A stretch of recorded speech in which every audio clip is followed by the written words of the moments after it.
The Rip City Drive. All right, Rip City Drive with Dwight and Chad. And joining us right now is our college football and NFL insider. He is a former Coug. He's on Twitter at Alex Brink 10. He's with eForce Football and eForce Fitness. Alex, it's great to have you back on. I hope you had a great Thanksgiving. I was so happy that you texted me during the Oregon State game because I was thinking about you. What was your reaction to what you saw with the decision-making by Dan Lanning, namely the 0 for 5 on fourth down?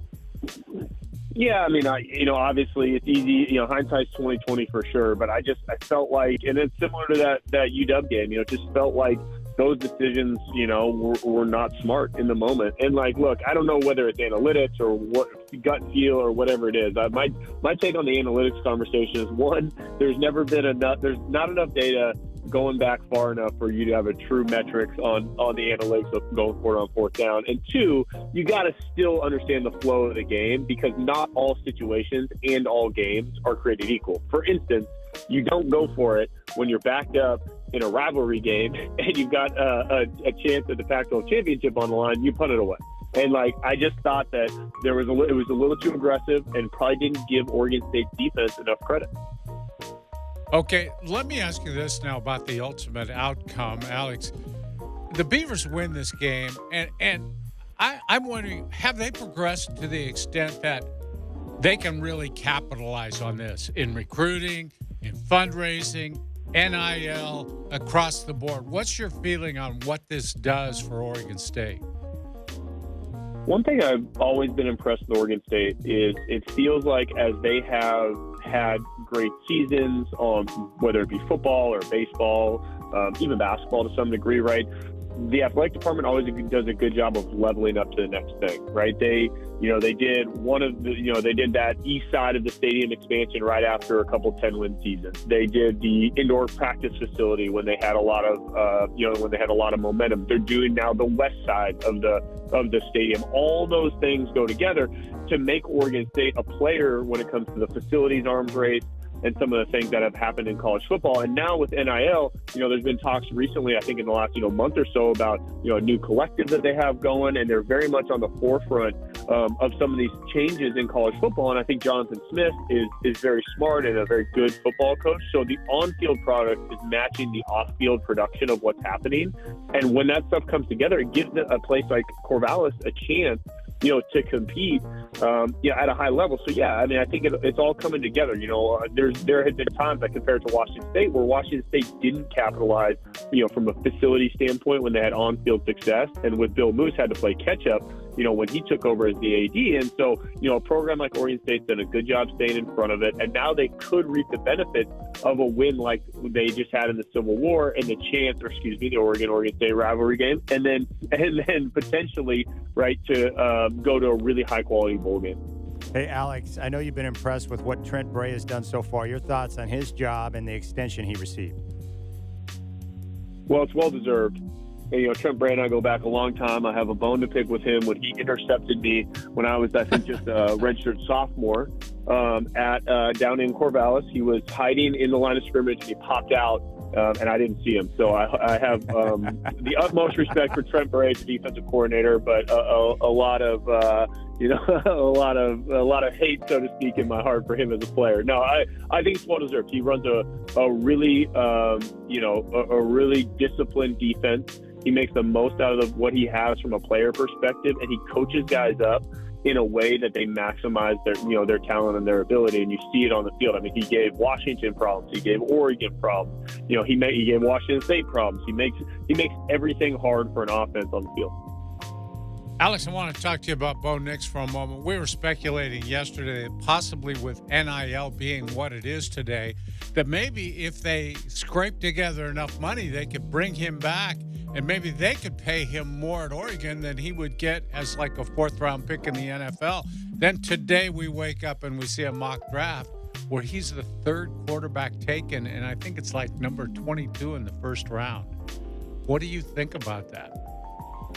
Yeah, I mean, I think a couple things, right? Like projections for quarterbacks in the NFL draft's always really hard. I mean, I think for example, Will Levis at Kentucky, was really highly thought of coming into the year. And now after his season, everybody's got, there's question marks.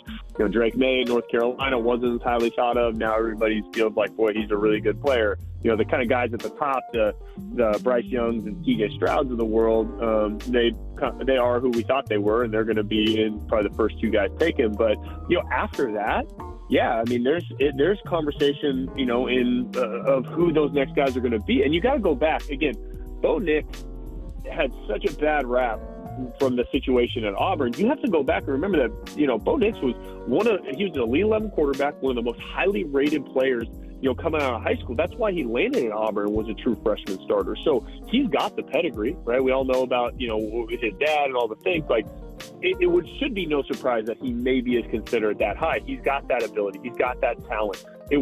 To me, it was squandered at Auburn with the changes as coordinator and, some of the challenges they had as a team. And you saw, how effective he can be under a great system like he had this year. But, the draft process is going to have to play out. I still think, if he's a first rounder, it's probably because there's a lot of need, for teams in the first round. I think he's probably a mid-rounder, like a late second or a third-round pick based on the season he had. And to your point about NIL, yeah, it's going to make you think about it. But as a quarterback, the faster you can get into the league and take advantage of that and get going, if you're a top 3-round pick, the better it is versus going back for NIL money and maybe not having the success you would have had or you had the year before.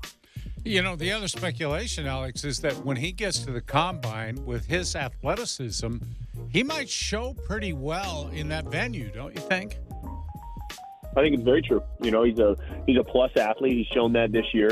I think Oregon, there's no doubt that if he's not injured over the last few weeks, Oregon, finishes better than they were because of, they were so limited, I think, offensively without his running ability in key situations. And so, I think he's a guy that's going to, through the draft process, will show very well. Again, people will look at that Auburn tape and look at his experience at Auburn and then see how he handled that process and what he did at Oregon. And that's going to be such a plus for him on kind of a character side and as a leadership side. And then they're going to see the athletic ability, the ability to throw the football. And he's got the physical tools. And so then you're going to see him, I think, ascend, based off of where maybe he started as, say, a 4th, 5th, 6th round pick. He's going to be above that for sure. Well, sticking with the quarterbacks, how would you look at Michael Penix's situation at Washington and whether or not he should return or jump to the NFL? Boy, Michael Penix has had a heck of a year, and he is a really special player. I saw him up close and personal in the Apple Cup last weekend. I think, the question for Michael Penix is going to be injuries, right? He's had double ACLs. That's what limited him at Indiana. He's 12-5 as a starter there, but just couldn't get over the injury hump. This is really his first year staying fully healthy. And he was electric. I mean, led the nation in passing, and he's got an incredibly live arm. I mean, he's got a better arm than Bo Nix. I think because of the injuries, he probably doesn't have the athleticism maybe a guy like Nix has. He's definitely in the conversation. I think he's going to be a guy that needs to put the feelers out there, right, and get the draft grade. Because people might say, hey, we need to see you do this again. We need to see you do it 2 years in a row because from an injury perspective. And I think, that's tough, right? But you could also roll the dice if you're Michael Penix and go out, and there is a conversation about cashing in, again, similar to Bo Nix, cashing in when you've had a great year and your name is hot. One more quarterback question. Oregon State has a verbal from this kid, Aiden Childs, out of Downey, California. Do you know him, Alex? Are you familiar with him? I have. I've seen Aiden Childs a lot. Matter of fact, I saw him this offseason. I saw him on the 7-on-7 circuit as a part of, E-Force 7-on-7 that we run. We were down in Los Angeles, and his team was playing, and we were watching. I was like, well, that's a good-looking player. And I went up and talked to him afterwards. And at the time, he had one offer at the time. It was two offers, San Jose State and Florida International. I said, boy, you're going to have a lot more than that when it's all said and done. And sure enough, Oregon State came in on him. He's a really gifted passer. I think he's got a bright future. It's a great get for Oregon State. And it was a really good, impressive job of that staff recruiting because they offered him and almost everybody came in after that. Oregon State, or Oregon, Washington State. and Beavers were able to hold them off. So I think that's a good testament, to Brian Lindgren, the offense coordinator and quarterback coach, and the guys recruiting him. All right, that's exciting, man. Aiden Childs commit to Oregon State. All right, championship weekend. Need your thoughts on what's going to happen in some of these games. USC and Utah, the rematch. What's your take on this one? Well, I like USC. I feel like Utah, they're here and they deserve to be in it. I don't feel like they've been playing nearly as well as almost they were kind of to start the year. And they've had their ups and downs for various reasons. But, you can never bet against Kyle Whittingham, but I just feel like USC's got good momentum. It's pretty clear that Caleb Williams is the best player on the field pretty much every time out, right? And so, it's going to be a really good football game. I like USC in it, though. You give Kansas State any chance at all against TCU? I never feel great about counting the Wildcats out because, they're just generally really, tough football team. They play great defense. They run the football well, and that's always a recipe, to beat somebody late in the year.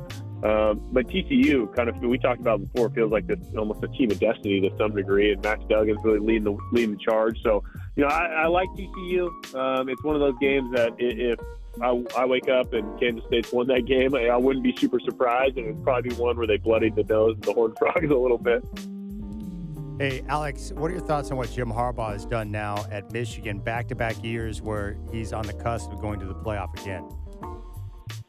Yeah, he's done a heck of a job, and I think last week, I said I felt pretty confident that Ohio State was going to be able to move the football and win that football game, and I was dead wrong. There's no doubt that that brand of defense that they're playing, it's physical, and they're able to get people off balance for sure. And offensively, the hype is well deserved for J.J. McCarthy, the former 5-star quarterback. He had his coming out party for sure against the Buckeyes when they needed it most, right? When they didn't have the top running back, in the country, and when they didn't have guys kind of their number one, they needed to lean on throwing the football, and they were able to do it. And I think that tells you how much better they're kind of getting more multi-dimensional, not being a one-dimensional football team. So you got to tip the cap, Coach Harbaugh.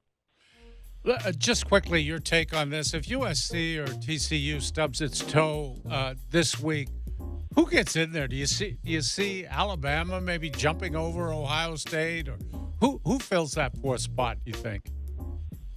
Yeah, that's such a tough one. The late season losses like Ohio State had, and especially not a good one, it always feels like it hurts you, right? But then, you talk about a 2-loss Alabama, a 2-loss Alabama, as hard as those, as tough as those teams, they play are, it's just I just have a hard time seeing that. I got to think it's the 1-loss team that ends up getting in. I think it's got to be Ohio State, but again, the late season losses just absolutely kill you. All right, Alex Brink on Twitter at Alex Brink10. He's with eForce Football and eForce Fitness. What are you guys doing right now with your performance training? Yeah, we've got a lot of great things going with our performance training. So thinking strength, speed, injury prevention, agility and quickness for youth, high school athletes, all male and female, all sports. We have 2 facilities in the Portland metro area, one over in Beaverton off Allen Boulevard and one in the Milwaukee Clackamas area off McLaughlin. So check out eforcesports.com and click on our performance tab. Our staff of trainers is second to none, designing custom programs for your athletes to help them in the offseason, improve their athletic ability so they can go perform on the field or the court. Well, Alex, Dwight, and I love talking with you, man. Enjoy the weekend, enjoy championship weekend, and we'll catch up next week. Appreciate you guys. Take care.